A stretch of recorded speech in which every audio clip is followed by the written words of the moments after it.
Ang pinagdaan ng bangungot ng 16 na taong gulang na si Isabel, hindi niya tunay na pangalan. Sa pahintulot ng pamilya ng dalagita, nakausap ng resibo si Isabel. Kwento niya, nakilala rin daw niya ang suspect nang magpadala ito ng friend request sa kanyang social media account nito lang nakaraang taon. Nag-hi lang po siya, tapos kung pwede daw po makipagkaibigan.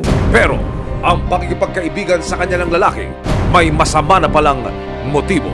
Noong una po, sa Facebook po kami nag-uusap, tapos nung sabi po niya sa akin, nahahack daw po yung account niya sa Facebook, kaya pinalipat niya po ako sa ibang social media platforms. Tapos doon na po kami nag-usap. Yung nagtanong po siya na kung gusto ko po daw ng pera, tapos yun, nag-offer na po. Dito na nagsimula ang suspect sa paghingi ng maseselang larawan at video kay Isabel. Yung katawan po, yun po yung in-offer niya po sa akin. May mga presyo po, like sa picture, yung sa pang itaas, tapos may mga presyo din po na matataas, nasa full body, ganun po.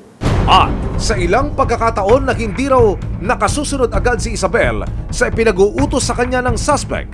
Pinipilit niya po ako, sabi niya mag-send na. Ang alam ko lang po kasi yung mag-send lang ako, tapos yun na po. Sa loob ng halos 3 buwan, hindi na raw mabilang ni Isabel kung ilang maseselang larawan at videos na ang naipadala niya sa suspect.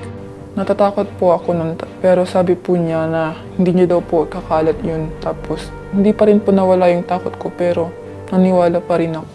Labagban sa loob ng dalagita na tanggapin ang alok ng suspect, ito lang daw ang naisip niyang paraan para masuportahan ang kanyang pag-aaral. Maraming bagay po kasi na kailangan namin sa school, lalo na pag sa mga project na po namin, hindi po ako nakakabili, kaya mababa po yung grado ko. Hindi ko naman po talaga kailangan ng pera, is hindi ko po yun magagawa.